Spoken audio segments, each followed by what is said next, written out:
Hi everyone. सो इस video में हम सॉल्व करने वाले हैं कुछ एक एग्जांपल्स जो कि रिलेटेड हैं simple harmonic motion, nature, amplitude, time period and frequency. Okay, तो इन्हीं से रिलेटेड हम कुछ एक एग्जांपल्स को सॉल्व करने वाले हैं। 2-3 वीडियोस में हम इनसे रिलेटेड ये जो सिंपल हार्मोनिक मोशन है इससे रिलेटेड हम एग्जाम्पल्स को कंप्लीट कर लेंगे, इंपॉर्टेंट एग्जाम्पल्स को।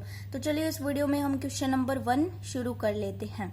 ए particle is moving with SHM, then find कि particle SHM under SHM move कर रहा है, तो हमें दो चीजें फाइंड आउट करनी है। Point number A, at what distance from the centre will its velocity be half of the maximum, कि सेंटर से कितनी डिस्टेंस पर इसका जो वेलोसिटी है वो मैक्सिमम वेलोसिटी का हाफ होगा। तो क्लियरली हमें डिस्टेंस फाइंड आउट करना है, और डिस्टेंस किनके बीच में फाइंड आउट करना है कि कोई ऐसा पॉइंट है जिस पर मैक्सिमम पार्टिकल का जो वेलोसिटी है वो मैक्सिमम वेलोसिटी का हाफ है। तो उस पॉइंट और सेंटर जो हमारा फिक्स्ड पॉइंट ओ होता है, तो उन दोनों के बीच का डिस्टेंस हमें फाइंड आउट करना है। तो क्लियरली गाइस हम ये बात तो जानते हैं कि मैक्सिमम वेलोसिटी कितना होता है, v इक्वल √μ_a। तो मैक्सिमम का हाफ इट मीन्स वेलोसिटी हो जाएगा पार्टिकल का v equal √μa/2।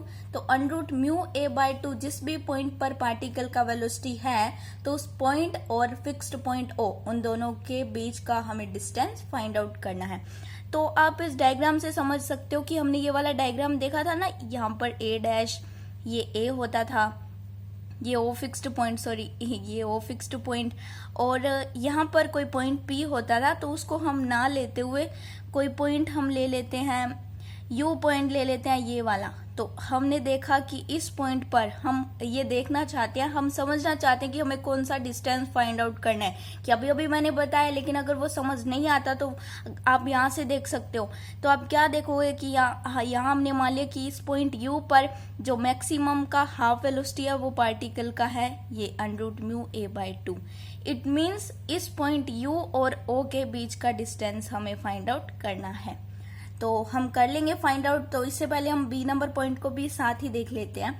The period to move from the position of maximum displacement to one in which the displacement is half the amplitude, मतलब maximum displacement के point से half amplitude मतलब आधा आयाम, maximum displacement के point से half amplitude के equal चलने, मतलब जितना भी पार्टिकल मतलब जितना भी डिस्टेंस कंप्लीट किया वो उसमें कितना टाइम लगा, तो वो वाला टाइम हमें निकालना है। तो अभी क्या हुआ कि मैक्सिमम डिस्प्लेसमेंट के पॉइंट से, maximum displacement it means point A, it means x equal a। तो x यही डिस्टेंस और यही डिस्प्लेसमेंट है, because straight line, movement of A particle in a straight line, और स्ट्रेट लाइन में होता है तो डिस्टेंस इक्वल डिस्प्लेसमेंट।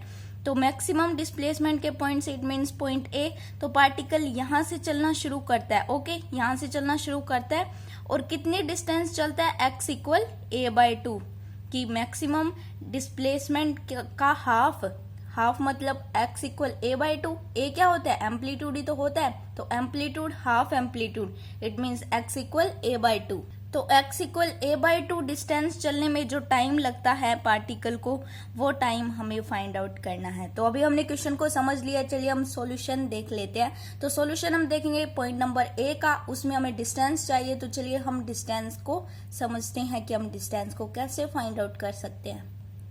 तो गाइस आपको सॉल्यूशन में सबसे पहले ये वाला इक्वेशन दिखा होगा, v² इक्वल μa² - x²। सबको याद होगा ये वाला इक्वेशन कि सेंटर से x डिस्टेंस पर वेलोसिटी v के लिए ये इक्वेशन था। Okay, v² equal μa² - x², and this is the equation number 1।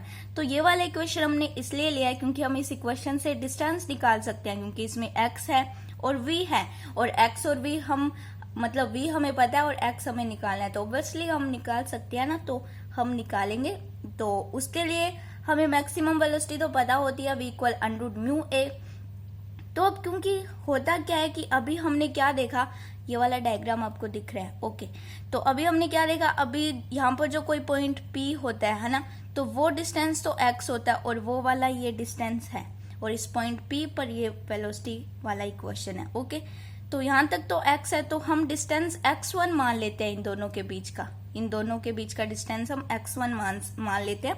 यहाँ से आप देख सकते हो कि suppose the velocity of the particle at a distance x1 from the centre is half of the maximum velocity, it means √μa/2। तो हमने कह दिया कि सेंटर से x1 डिस्टेंस पर जो पार्टिकल का वेलोसिटी है वो मैक्सिमम वेलोसिटी का हाफ है, इट मीन्स √μa/2। तो अब क्योंकि हमें वेलोसिटी पता लग गया कि √μa/2, और यहाँ पर अगर हम x की जगह x1 पुट कर दें तो भाई हम x1 की वैल्यू सिंपली फाइंड आउट कर सकते हैं। तो वैसे ही हम कुछ करने वाले हैं। तो गाइज कैलकुलेशन काफी इजी होने वाला है, मैं फटाफट से बता देती हूँ। देन सब्सटीट्यूटिंग x = x1 और μ = √μa/2 इन क्वेश्चन नंबर 1 आपको देखना चाहिए था, पीछे था जो मैंने लिखा हुआ था √μa/2 अपॉन 2 का होल स्क्वायर, तो ये था v² = μa² - x1²। तो इसको हम सोल्व करेंगे ना जब हमें x1 की वैल्यू मिल जाएगी। देखो a² / 4 = a² - x1² और x1² = 3a² / 4, x1 = ±√3a/2। तो अब क्योंकि ±√3a/2 दो हमें वैल्यूज मिले, एक +√3a/2 और एक -√3a/2। तो अब क्योंकि डिस्टेंस कभी भी नेगेटिव नहीं होती, सो हमारे पास जो डिस्टेंस है वो हमेशा पॉजिटिव रहता है। तो फाइनली हम कह सकते हैं कि therefore the velocity of the particle at a distance √3a/2 from the centre will be half of the maximum velocity, की जिस भी पॉइंट पर अगर पार्टिकल का वेलोसिटी मैक्सिमम का हाफ है तो उस पॉइंट और सेंटर के बीच का जो डिस्टेंस है वो √3a/2 रहता है। तो गाइस पॉइंट नंबर ए तो अपना कंप्लीट हो गया। तो गाइज अब मुझे कहना ये था कि जो प्रीवियस वीडियो था उसमें मतलब अभी जो रेक्टिलिनियर मोशन के 2 वीडियो अपलोड हो चुके हैं, तो उनमें कई मतलब दोनों में से किसी एक वीडियो में मैंने छोटी सी गलती कर दी थी, और गलती ये कर दी थी कि मैंने गलती से डिस्टेंस को नेगेटिव लिख दिया था। ओके, तो डिस्टेंस डिक्रीज हो सकती है, डिस्टेंस इंक्रीज हो सकती है, लेकिन डिस्टेंस कभी नेगेटिव नहीं होती। तो मैंने वहां पर लिख दिया था x = नेगेटिव, ऐसा लिख दिया था, तो ये कभी नहीं हो सकता। ओके, तो डिस्टेंस कभी नेगेटिव नहीं हो सकती। वो मैं उसमें थोड़ा सा कंफ्यूज हो गई थी, पर मैंने पता नहीं कैसे डिस्टेंस को नेगेटिव बोल दिया, तो उसकी वजह से जो dx/dt था वो नेगेटिव हो रहा था। तो वो नेगेटिव पता कैसे होता है, देखो टाइम के साथ, मतलब टाइम तो कभी नेगेटिव नहीं होता, तो टाइम के साथ अगर डिस्टेंस घट रही है, डिस्टेंस डिस्प्लेसमेंट अभी सब सेम चल रहा है, तो डिस्प्लेसमेंट क्या होता है, x2 - x1 होता है ना। तो डिस्टेंस घट रही है, डिस्टेंस मतलब घट रही है, मतलब x2 नेगेटिव हो रहा है और x1, तो यहाँ पे क्या हो जाएगा, x2 - x1 नेगेटिव हो जाएगा, तो फिर हो जाएगा ये वेलोसिटी नेगेटिव। तो वहां पर ये वाला प्रॉपर रहेगा, आपको समझना था, तो ये वाला सही रहेगा। ओके, और यही सही है, तो डिस्टेंस कभी नेगेटिव नहीं होती। तो चलिए हम क्या करने वाले हैं, पॉइंट नंबर बी को सॉल्व करने वाले। इट मीन्स हमें टाइम देखना है, कि x = a/2 पार्टिकल चलता है तो उसमें कितना टाइम लगता है। लेकिन उससे पहले भी हम एक चीज जानते हैं कि हम टाइम पीरियड जानते हैं, t = 2π/√μ। ओके, तो हम ये बात जानते हैं, और जानते हैं इसलिए हमने लिख दिया, अगर ना जानते होते तो फिर हम नहीं लिख सकते थे। तो अभी ये वाली बात हम जानते हैं, t = 2π/√μ, and this is the equation number 2। तो अब क्योंकि हमें टाइम निकालना है, तो जो टाइम वाला इक्वेशन था वो 2 थे, एक साइन और कोस, वो 2 इक्वेशन थे, तो समझ लो उन्हीं में से किसी का यूज होने वाला है। Okay, the time t from the point of maximum displacement to the point at a distance x from the centre is, मतलब उस पॉइंट P पर, मतलब वो वाला point at a distance x from the centre is, कौन सा point होता था, पॉइंट P, मतलब पॉइंट P और पॉइंट O के बीच में जो डिस्टेंस होता था वो x होता था। मतलब आप ऐसे समझ सकते हो कि maximum displacement, it means point A से चलकर किसी पॉइंट, मतलब कोई भी पॉइंट, वो हमने पॉइंट P माना था, जिसकी जो डिस्टेंस है वो x है फ्रॉम द सेंटर O तक पहुंचने में लगे समय t के लिए जो इक्वेशन हम पढ़ते थे वो अभी हम देखेंगे। तो उसके लिए जो इक्वेशन हम पढ़ते थे वो ये था, t = 1/√μ cos इनवर्स x/a, या फिर आप ये वाला देख सकते हो, x = a cos √μ t, and this is the equation number 3, और ये दोनों इक्वेशन एक ही है। ओके, तो यहाँ पे एक साइन वाला भी था, तो क्योंकि हमें टाइम निकालना है तो मैंने पहले ही बोला था कि उनमें से कोई इक्वेशन का यूज होने वाला है। तो अभी हमें क्या करना है, when the particle covers half of the amplitude, it means x = a/2, ये चीज मैं कब से बोलती आ रही हूँ कि x = a/2 डिस्टेंस कवर करता है पार्टिकल, तो उसमें जो टाइम लगा वो वाला हमें फाइंड आउट करना है। तो वो वाला टाइम हमने t1 मान लिया, t1 is the time to this point, then by question number 3। तो अगर हम t = t1 पुट कर दें और x इक्वल a/2 पुट कर दें तो देखते हैं क्या होता है। t1 इक्वल 1/, इसमें पुट कर रही हूँ ना, क्योंकि ये वाला इक्वेशन हमें निकाला था, उससे पहले ये भी कुछ बना था, तो ये वाला अभी हो जाएगा ना कि t पहले से इधर है। तो t1 equal 1/√μ cos inverse a/2/a, simple सी calculation. t1 equal 1/√μ cos inverse 1/2 हो गया, 1/√μ cos इनवर्स cos π/3 cos 60 की वैल्यू होती है 1/2 एंड t1 इक्वल 1/√μ इंटू π/3 हो गया, cos से cos इनवर्स कैंसिल और t1 इक्वल हो गया हमारे पास π/3√μ की π/3√μ टाइम लगता है x equal a/2 distance cover करने में पार्टिकल को। तो अगर हम इस टाइम को कैपिटल T की फॉर्म में निकालना चाहें तो वो देखो कैसे निकाल सकते हैं, from equation second and fourth. तो सेकंड इक्वेशन कौन सा था, मैं खुद भूल गई, हाँ टाइम पीरियड वाला था ना, टी इक्वल वहां हम जानते थे वो वाला टाइम पीरियड, तो उसका यूज ही हो गया यहाँ पर। टी इक्वल 2π/√μ वाला इक्वेशन 2 था, तो इस इक्वेशन और इस इक्वेशन से हम देखें तो हम क्या से देख सकते हैं, π/3√μ इंटू 2/2, मतलब ऊपर भी 2 का मल्टीप्लाई नीचे भी 2 का मल्टीप्लाई करें तो क्या मिलता है हमें 2π/√μ इंटू 1/6 और 2π/√μ क्या होता है कैपिटल T। तो t1 इक्वल t/6 टाइम हमें लगता है x equal a/2 distance cover करने में, मतलब उस पार्टिकल को लगता है। तो हुआ क्या कि t1 टाइम है ये टाइम पीरियड t का 1/6 गुना है। ओके, तो ये जो क्वेश्चन नंबर 1 था ये तो सॉल्व हो चुका। चलिए हम क्वेश्चन नंबर 2 को सॉल्व करते हैं। चलिए question number 2, show that if the displacement of a particle moving in a straight line is expressed by the equation x equal a cos nt plus b sin nt, it describes a SHM whose amplitude √a square plus b square and period 2π/n। कि मतलब कोई particle है straight line में move कर रहा है किसी time t पर, उसका displacement x equal A cos N T plus B sine N T, distance displacement सब equal okay in a straight line. तो किसी टाइम t पर उसका डिस्प्लेसमेंट है x equal A cos N T B plus B sine N T.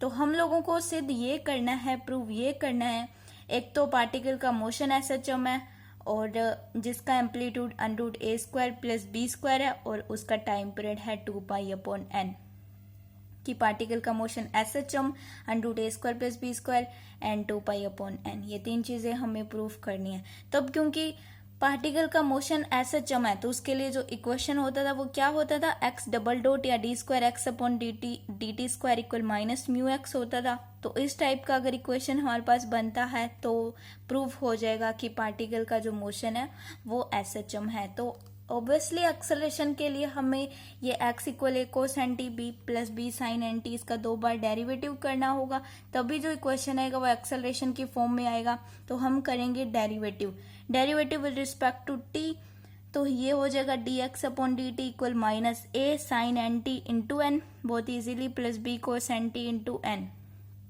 तो x dot equal -an sine N T plus B N cos N T. Again हम derivative करने वाले हैं, d2x/dt स्क्वायर हो जाएगा, इसका हम करेंगे तो -an² हो जाएगा, ये cos N T -bn² sine N T. तो अभी क्या होगा, d2x/dt स्क्वायर, यहाँ से अगर हम माइनस कॉमन ले और उसके साथ n² भी कॉमन ले, कि हम जब भी कैलकुलेशन करते हैं तो हम कुछ माइनस या फिर कुछ कॉमन ढूंढने की कोशिश करते हैं। तो अभी कॉमन ये है -n² into A cos N T plus B sine N T. अब क्योंकि A cos N T plus B sine N T by question number 1 हमें वैल्यू पता है x, तो अगर हम इसकी वैल्यू x पुट कर दें तो देखते हैं हमें क्या मिलता है। तो होगा क्या, x double dot equal -n²x हो जाएगा बाई क्वेश्चन नंबर 1, जो कि फॉर्म है x double dot equal -μx की। तो which is the form of standard equation x double dot equal -μx of SHM। तो अब क्योंकि म्यू की वैल्यू हमें मिल गई है n², तो अब ये चीज हमने प्रूव कर दी कि पार्टिकल का मोशन SHM है by equation this x double dot equal -n²x। तो अब इसका हमें बताना है एम्पलीट्यूड और इसका हमें बताना है टाइम पीरियड, मतलब कि प्रूव करना है √a² प्लस b² और 2π/n। तो गाइस अगेन आप यहाँ देख सकते हो mu equal N square, then time period क्या हो जाएगा T equal 2 pi upon N root mu. तो म्यू इक्वल एन स्क्वायर है तो एन रूट म्यू इक्वल क्या हो जाएगा N, then simply T equal 2 pi upon N.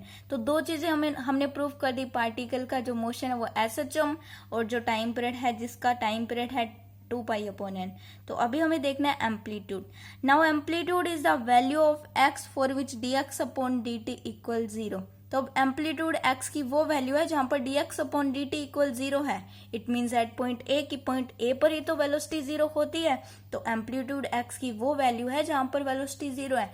तो अगर हम x की वैल्यू निकालेंगे, तो हमें वेलोसिटी को 0 लेना पड़ेगा। It means dx upon dt को 0 लेना पड़ेगा। तो जहां हमने इक्वेशन नंबर 1 का एक बार डेरिवेटिव किया था वो वाली क्वेश्चन हम उठाएंगे, वहां पर dx अपॉन dt की वैल्यू हम 0 पुट करने वाले हैं। सिंपली हमने किया क्या, dx upon dt equal minus A N sine N T plus B N cos N T. इसमें dx अपॉन dt की वैल्यू रख दी 0। तो हुआ क्या, minus A N sine N T plus B N cos N T equal 0 हो गया। Simply minus A N sine N T equal minus B N cos N T. तो अब इसको सॉल्व जब हम करेंगे तो tan N T equal B upon A. तो dx अपॉन dt इक्वल 0 रखने पर हमें कुछ ऐसा मिला, हमें कुछ ऐसा देखने को मिलता है, tan N T equal B upon A. अब इसे देखा जाए कि हम क्या क्या और फाइंड आउट कर सकते हैं। तो गाइस जो हमें गिवन था x equal A cos N T plus B sine N T, तो हमने माना है कि अगर हम x की वैल्यू निकाल दें तो वहां पर वेलोसिटी 0 होगा। मतलब अगर हम x की वैल्यू निकाल दें तो वो एम्पलीट्यूड होगा। ओके, इट मीन्स हमें x की वैल्यू निकालनी है। तो ये जो साइन कोस और टेन होते हैं, इन तीनों में से किसी एक की भी अगर हमें वैल्यू मिल जाती है ना तो हम दोनों की वैल्यू निकाल सकते हैं। चाहे वो कोस की अगर हम वैल्यू पहले से पता हो तो हम साइन और टेन की निकाल सकते हैं, साइन की वैल्यू पता हो तो हम टेन और कोस की निकाल सकते हैं, और अगर टेन की वैल्यू पता हो तो हम साइन और कोस की वैल्यू निकाल सकते हैं। और अब आप सोचोगे कि मैं क्यों बता रही हूँ, क्योंकि हमें एक्स की वैल्यू निकालनी है और X equal A cos N T plus B sine N T है। तो अगर हमें कोस एन टी और साइन एन टी की वैल्यू मिल जाए तो हमारे पास एम्पलीट्यूड आ जाएगा ना। तो उसके लिए हमारे पास है tan N T equal B upon A. तो अब क्योंकि टेन एन टी की हमें वैल्यू पता है तो हम ऑब्वियसली साइन एन टी की वैल्यू भी निकाल सकते हैं, कोस एन टी की वैल्यू भी निकाल सकते हैं। वो कैसे, बाय पाइथागोरस थ्योरम। तो tan N T equal B upon A, it means perpendicular है बी और बेस है ए। तो होता क्या, H square equal P square plus B square, then हमें हाइपोटेनियस चाहिए और वो हमें मिल गया अंडर रूट में A square plus B square. तो अब हम यहाँ से निकाल सकते हैं ना, हमारे पास पी भी पता है, हमें बी भी पता है और एच भी, मतलब परपेंडिकुलर पता है, बेस पता है, हाइपोटेनियस भी पता है। तो तीनों पता है। तो साइन एन टी क्या होता है, परपेंडिकुलर अपॉन हाइपोटेनियस। तो बी अपॉन एच, तो b अपॉन अंडर रूट में A square plus B square. Cos N T क्या होता है, बेस अपॉन हाइपोटेनियस। तो बेस क्या है, a upon under root A square plus B square. तो साइन एन टी की वैल्यू हमें पता लगी, कोस एन टी की वैल्यू पता लगी। तो क्यों ना हम वैल्यू, ये दोनों वैल्यू क्वेश्चन नंबर 1 में पुट कर दें तो वहां से हमें एम्पलीट्यूड मिल जाएगा। तो गाइस वो वाला इक्वेशन था, कब से बोल रही हूँ, x equal A cos N T plus B sine N T, मतलब a dot cos N T की value a upon N root में A square plus B square plus B sine N T B into B upon N root में A square plus B square. तो x क्या था वहां पर, क्या बन जाएगा, रिक्वायर्ड एम्पलीट्यूड। तो ये हो जाएगा A square upon N root में A square plus B square plus B square upon N root में A square plus B square. इसका हम एलसीएम ले सकते हैं। तो एलसीएम होगा इसको एन रूट में A square plus B square, तो ऊपर हो जाएगा A square plus B square. तो सिंपली ये कैंसल होके रिक्वायर्ड एम्पलीट्यूड आ जाएगा A square plus B square का अंडर रूट, जो कि हमें प्रूव करना था। तो पार्टिकल का मोशन एसएचएम था, उसका टाइम पीरियड हमने 2 पाई अपॉन एन निकाल दिया था और उसका एम्पलीट्यूड आ जाएगा अंडर रूट में A square plus B square. तो जैसा हमने प्रूव कर दिया है, तो उसी के साथ हम वीडियो को यहीं समाप्त करते हैं।